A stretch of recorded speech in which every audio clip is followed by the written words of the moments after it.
Bom dia, Carol, tudo bem? Bom dia, Thiago. Tudo bem, e você? Tudo bem, fiquei sabendo que você tá meio com medinho aí do capítulo de hoje, é isso? Precisamos conversar sobre o capítulo de hoje, sobre o pedaço de hoje. Estou arrepiada. Muito. Hoje a gente vai da 350 a 370, é isso? Exatamente. Essas 21 páginas foram de arrepiar. Sabe a nuca quando você fica assim? Engraçado, porque pra mim passou tão de boa.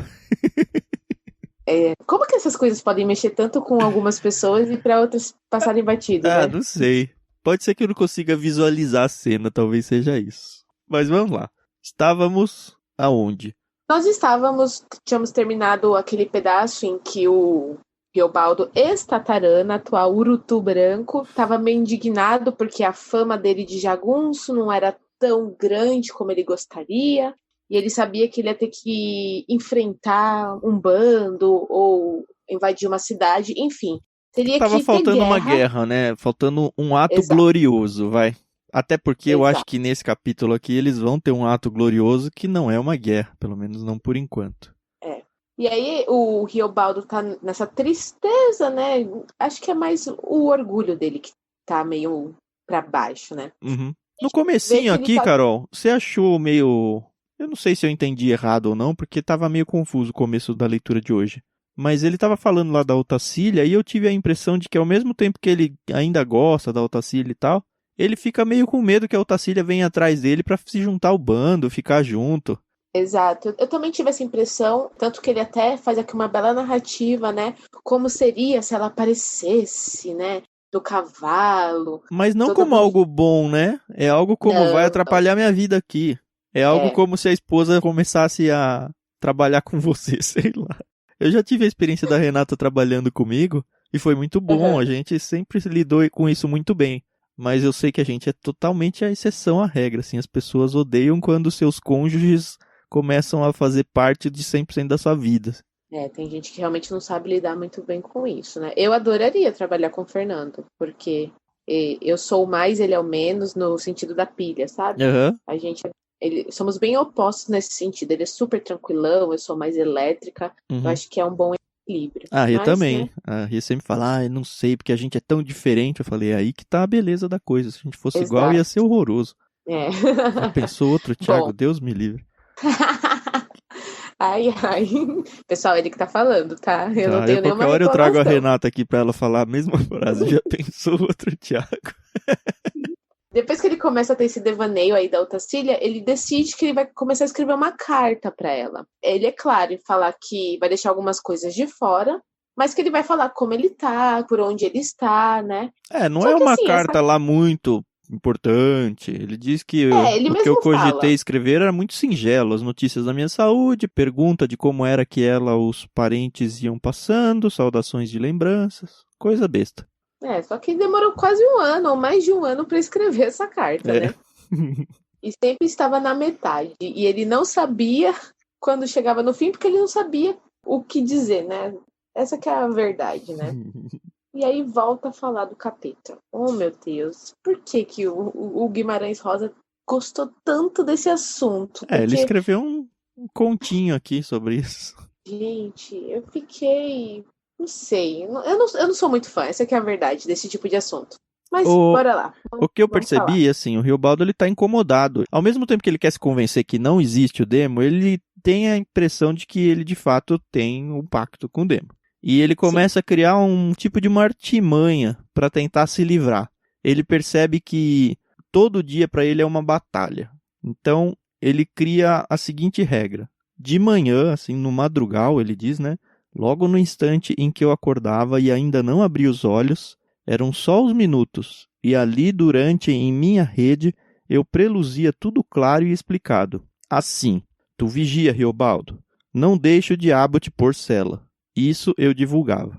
Então o que ele uhum, fazia? Aquela hora da manhã que você acorda, que ainda está no meio entre o fim do sonho e o começo da realidade, ou que você tem as uhum, suas grandes ideias, ele já acordava e falava: Ó, hoje o dia vai ser diferente, hoje eu tenho sim, que tomar cuidado e eu tenho que me cuidar para que o capeta não me domine hoje. E aí essa era a batalha diária dele.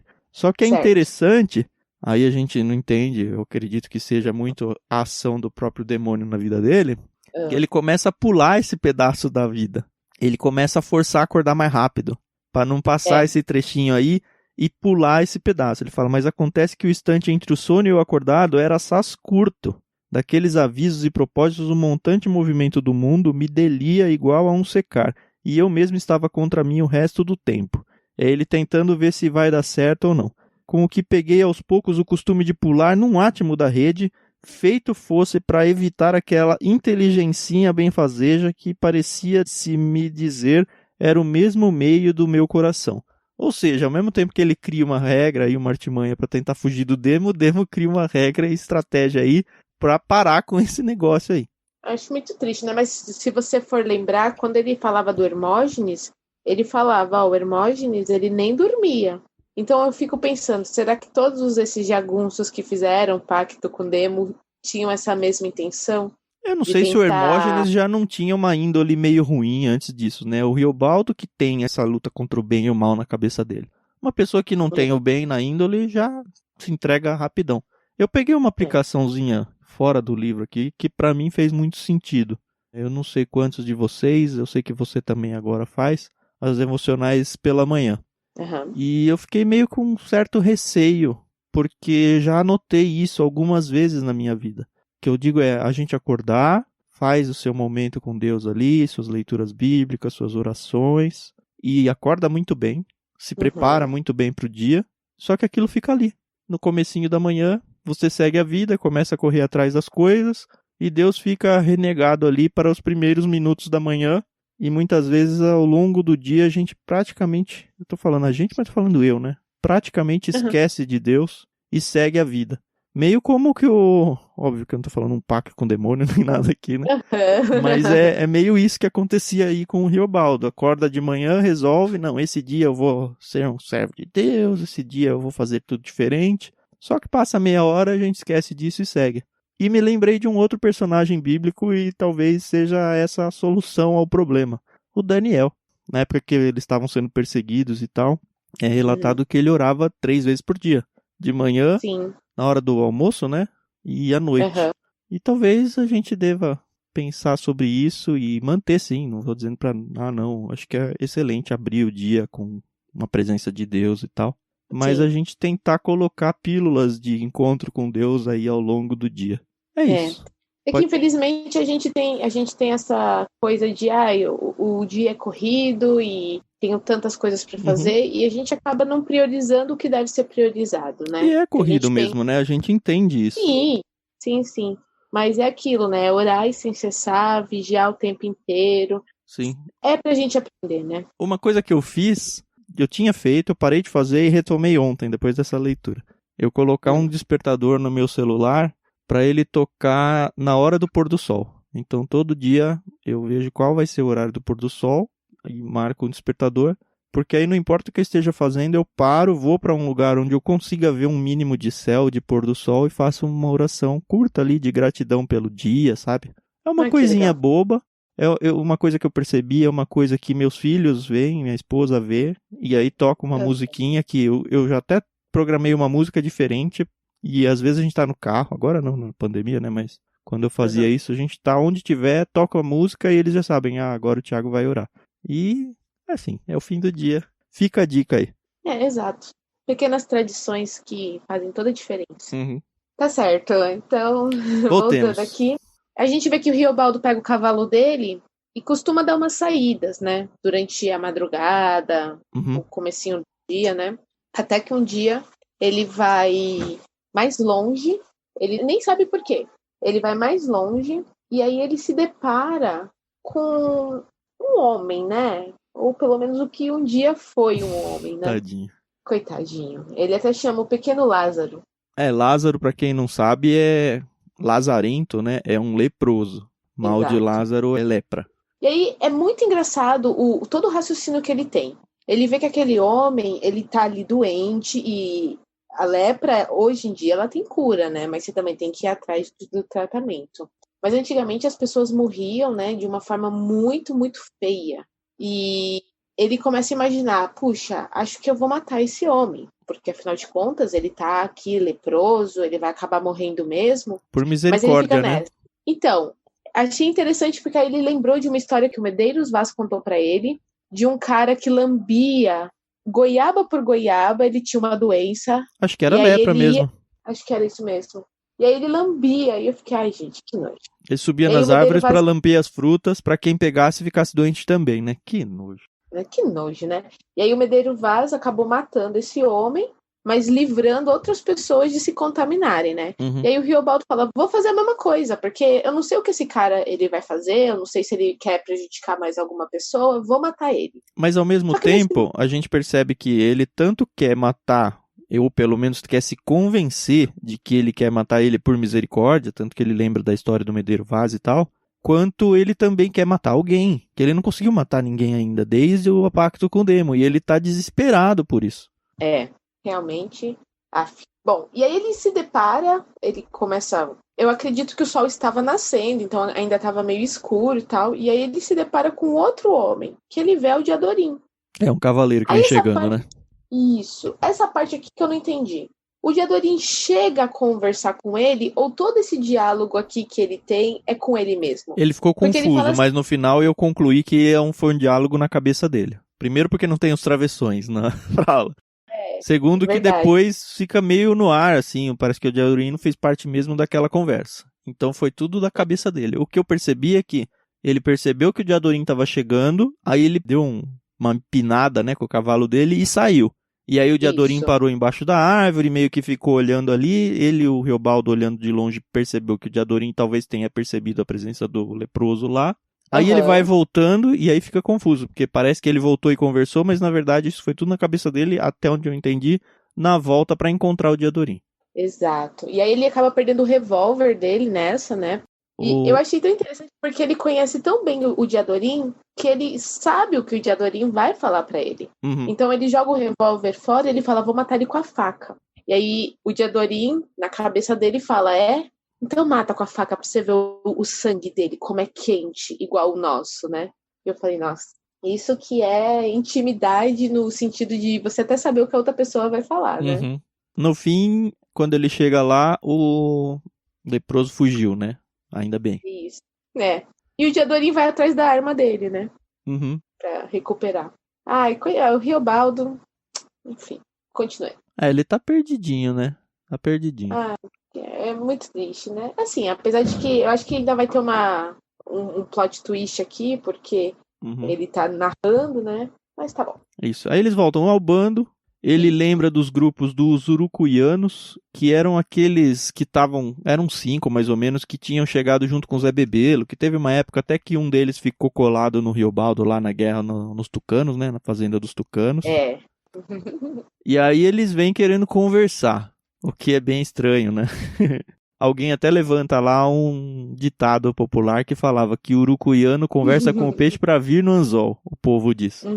Então fica aquele medinho, eu pressenti, né? Acho que vai rolar aí uma vingança contra os que fiz com o Zé Bebelo, vão tentar atentar contra a vida do Riobaldo, mas não tem nada disso, né? Eles só querem ir embora, né? E chegou uma informação importante que pelo menos eu não tinha até agora. Como é que faz um jagunço quando ele quer sair do bando, né? Ele simplesmente pode falar, cansei, tô indo embora? Rola algum tipo de represália, alguma coisa? E aqui o Guimarães Rosa descreve pra gente como é que é a ética dentro do bando, né? Ele diz verdade. assim, Firme disse, queriam-se embora de uma vez, careciam. Eles bem que conheciam a regra, que um jagunço sai do bando quando quer. Só tem que definir a ida e devolver o que ao chefe ou ao patrão pertence. As armas eles não devolviam porque eram deles, mas como tinham de primeiro vindo a pé, largavam bem agora os cavalos. E o Riobaldo acha uma loucura eles saírem, né? Ele fala, doideira tensionarem vagar reto dali onde estávamos, alto ermo, distantes brenhas. Por que é que iam nem esperando eu desse uma primeira ganhada? Não teve nenhuma guerra, não teve nada. Eles estavam no meio do nada e eles iam sem cavalo. Ainda assim, eles não. Vamos. A gente quer ir, chefe. Ele fala, vocês vão atrás do Zé Bebelo? Ele fala, não, a gente não vai atrás do Zé Bebelo, não. E ele fica com esse, caramba, o que será que motivou eles a abandonar o meu bando, né? E ele fica tentando criar algumas conjecturas na cabeça, até que ele entende, ou pelo menos suspeita, de que eles estão achando que de fato ele tem um pacto com o demônio. Uhum. E ele tira essa teima dele aí de um jeito bem interessante, né? É aquela parte que ele fala, louvado seja nosso Senhor Jesus Cristo. Isso. Que ia dar um susto neles, né? Imagina que quem tem um pacto com o demônio vai falar um negócio desse. É. Não sei, né? Nem ele sabia se ele tinha pacto ou não. Né? Uhum. De fato, assusta os urucuianos lá. Uhum. Confirma, pelo menos pra mim, leitor, que era essa a motivação deles, de abandonar o bando. Mas mesmo assim, eles vão embora, né? É. E o Riobaldo é bonzinho, né? Porque manda eles com mantimentos, com cavalos e tudo mais. Ele é misericordioso, né? Mas é aquilo que eu falo pra vocês. Se não soma, que suma. Então, de à vontade. Você já falou isso pra mim? É uma boa. Alguma vez durante... Gostei dessa. Se não soma, que suma. Exato.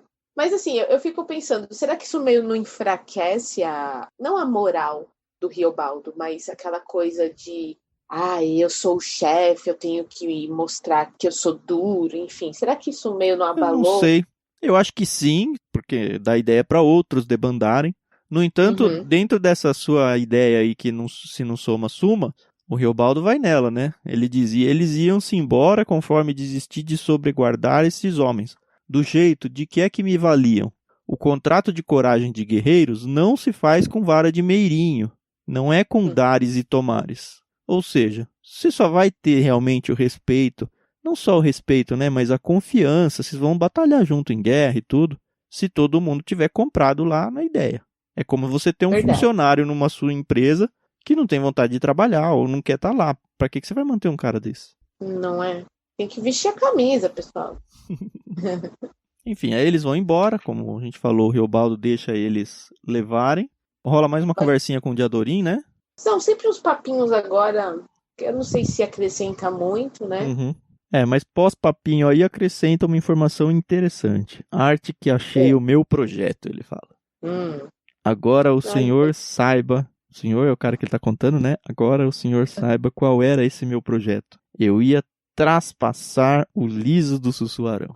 A hora que veio isso, eu falei, ixi, a gente já sabe quem é esse liso do Sussuarão lá, né? Quando ele tava no bando do Medeiro Vaz, matou um monte de gente, quase morreu o bando inteiro, tentando passar um lugar super desértico lá, e não conseguiram, voltaram quase mortos. Bom, a gente sabe que ele não vai morrer nessa, então sigamos. O que eu achei interessante é que depois que ele fez isso, ele começa a pensar de novo no Diadorim, né? Como um caso amoroso, né? E ele volta com aquela coisa, puxa, será que isso é certo, errado? Mas tem um ponto aqui muito importante que o Diadorim, ele fala, se der tudo certo, se a gente passar por essa e ficar vivo, eu vou te contar uma coisa, Riobaldo. Vou te contar um segredo, né?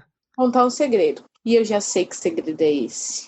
E eu quero logo que chegue, né, pra gente descobrir. Porque até então, o Diadorim, teoricamente, tirando o fato de que todo mundo chama ele de Reinaldo, e só pro Riobaldo ele falou que é Diadorim, ele não tem segredos, né, com o Riobaldo. É o que a gente pensa, né? Mas a verdade é que ninguém se abre 100%, né, pras pessoas. Mas enfim, ele tá com a ideia fixa e ele tem que convencer os homens do bando a fazer isso. Muitos deles que quase inclusive morreram lá junto com o Medeiro Vaz. Aí ele vai fazer o grande anúncio. Aqui, gente, guerreiros em minha presença. E aí ele conta que essa era a ideia. E o pessoal compra a ideia, né? Todo mundo fala, não, vamos. O que demonstra que de fato eles tinham ele como um líder. Sim. Só que ele ia fazer de um jeito mais doido ainda, né?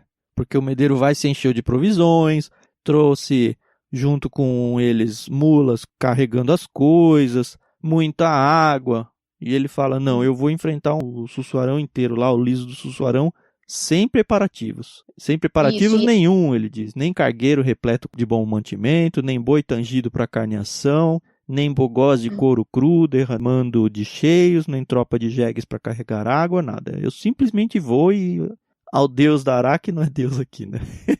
E ele nem manda uma patrulha de farejadores, né? Pra ir na frente, pra saber como tá o caminho, se tem inimigos, né? O que depois a gente vê que, né? Talvez foi uma boa ideia, não sei. Não sei, não. E ele até fala que ele talvez não queria que o Guirigol fosse com eles, né? Porque a chance dele não sobreviver seria grande, mas fazer o quê, né? Ele gostava de ficar ali com eles, né? Mas ele vai, né? Vai, Caixa. Ele gosta daquele pretinho safado, como ele fala, Pois né? é. Bom, eles entram lá e acontece o inesperado, né? Tudo dá certo. Pois é. Mas com sorte nos mandada, o céu enuviou, o que deu pronto mormaço e refresco. Tudo de bom socorro, em As. A uns lugares estranhos ali tinha carrapato, que é que chupavam, por ser miudinho viver? Achamos reses bravas, gado escorraçado fugido, que se acostumaram por lá ou que de lá não sabiam sair. Um gado que assiste por aqueles fins e que, como veados, se matava. Mas também 2 veados a gente caçou, e tinham achado jeito de estarem gordos. Ali, então, tinha de tudo? A figura que tinha. Sempre ouvi zoom de abelha, o dar de aranhas, formigas, abelhas do mato que indicavam flores. Todo tanto que de sede não se penou demais, porque solerte subitamente, para um mistério do ar, sobrechegados assim em paragens, no que nem o senhor nem ninguém crê, em paragens com plantas. E quase um oásis. então, eles estão passando por um lugar que eles quase morreram porque não tinha nada, acha comida, acha bebida, acha flores, acha sombra, tudo no acaso. Exato. E aí eles começaram até a cantar, né? Sombra, só de gameleira, na beira do riachão. Isso. E me lembrou a história do Hermógenes, porque todo mundo fica super espantado como tudo dá certo pro Hermógenes, e agora tudo dá certo pro Riobaldo. Já tô ficando toda arrepiada de novo, ó. Ai. Tudo dá certo, por que será, né? Nossa, gente, essa parte de verdade, quando eu comecei a ler da página 366 até praticamente o finalzinho da nossa leitura, eu li pra terminar logo, mas porque, nossa... Então vai, Carol, conta o que aconteceu. Então ele estava aí nesse lugar maravilhoso, né? Vamos lá. Ele estava nesse lugar maravilhoso, né? Os homens estavam ali comendo, descansando, estavam sem preocupação, né? E aí, de repente, eles se depararam com um carinha lá. O nome dele era Trecisiano. Ele era um bruto, né? Enfim. Não, mas esse cara acho que estava no bando dele, né? Ele tinha meio que começado a ficar louco e tentou atacar o Riobaldo. Aí, gente, prestem atenção nessa narrativa.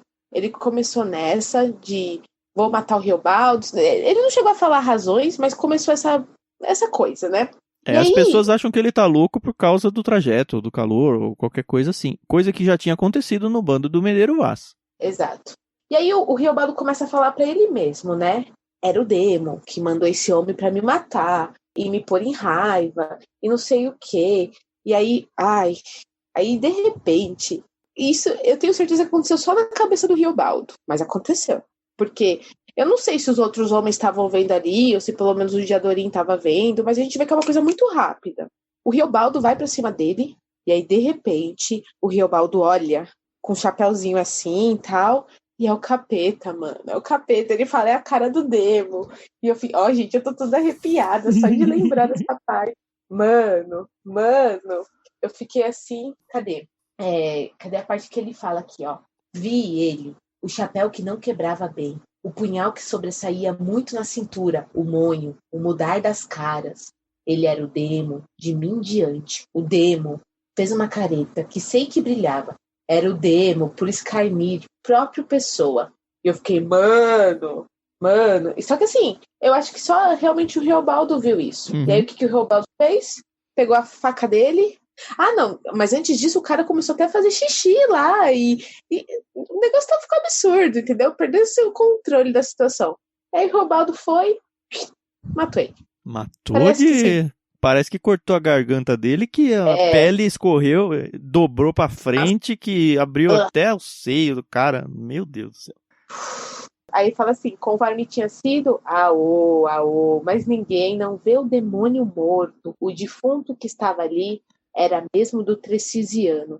Então, por isso que eu tô falando que acho que aconteceu tudo na cabeça do Riobaldo, e o Riobaldo não via mais o Tricisiano, e via assim só o capeta, entendeu? Ou não, né? Ou foi uma manifestação demoníaca ali para o Riobaldo. Que foi provavelmente, que né? Ai, gente, mas eu sei que assim, esse pedaço foi super tenso. Eu leio esse livro de manhã, graças a Deus, porque se eu tivesse lido à noite, eu não tinha dormido. Eu não sou tão medrosa, gente, mas é porque essas coisas mexem comigo, entendeu? Ai, Aí o Riobaldo percebe que tá... Todo mundo gosta, né, da ideia, gosta. Todo mundo elogia ele, você foi muito bem, você é mesmo chefe e tal. Só que aí ele percebe que ele ficou sujo de sangue. E aí ele primeiro ele pensa, não, eu vou ficar com isso aí como um troféu pra mim. Só que ele começa a ter nojo daquele sangue e fala, ai não. Sabe o que eu achei engraçado? Uma coisa aqui, um adendo? Os jagunços, eles são todos companheiros um dos outros, né? Mas depois que o Tricisiano morreu, a primeira coisa que fizeram foi roubar as coisas dele, né? Então pegaram mas não vai usar mais, Carol? Um cordãozinho, pegaram as esporas dele lá. Aí acontece isso aí do Riobaldo, que ele se vê de sangue, né? E tem uma mençãozinha aqui do Guirigó, né? A modo que morreu, ele foi pros infernos, indagou em verdade o menino Guirigó. Ele é bem sádico, esse menino aí, viu? Você vê, né, que um cara acabou de morrer na frente dele e ele... legal. Próximo. Não, ele tá achando legal, né? Gostou da coisa. Eles deixaram o corpo ali, acho que eles nem sepultaram, né? É isso aí, largaram ele lá. E aí aquele Tercisiano tinha redobrado o destino de triste fim de louco, pois nem bem 3 léguas andadas daí depois a gente saía do liso como que a ponto. Dávamos uma várzeazinha e um esporão de serra, chapadas digo. Apiei na terra cristã, se estava no para ver esses campos condeubais da Bahia. Ou seja, eles atravessam o Sussuarão, chegam na Bahia, e lá do começo a gente não mencionou, mas a ideia deles, pelo que eu entendi, era pegar o bando do Hermógenes por trás. Sim, exato. E ele nunca ia imaginar que alguém ia chegar por aquela região, que quem que vai atravessar esse negócio aí? E eles atravessam de boa e não estão nem cansados, né? Tão bem. Então, eles chegam numa fazendinha de um cara solteiro lá, né? Não acontece muita coisa, eles só ficam ali um pouquinho, descansam. E aí acontece pra mim a coisa que eu nunca imaginei que ia acontecer. Depois que eles saem da fazenda desse homem solteiro, eles capturam uma mulher. E quem é essa mulher? A esposa legal, né? A esposa por lei do Hermógenes. Gente! Pelo que eu entendi, eles já sabiam que estavam ali. É que, na verdade, a maioria desses jagunços é dono de propriedades, né? Sim. Então, Medeiro Vaso, Zé Bebelo, o próprio Hermógenes. Então, eles nem pegam isso, nem só pegam a esposa dele, mas tocam fogo na casa pelos 15 cantos mortos, armou um incendião, queimou de uma vez com um pau de um burana branca. Aí eles pegam a esposa do Hermógenes, e agora o Hermógenes tem que dar um jeito de vir atrás dele, né? É uma refém. Exato.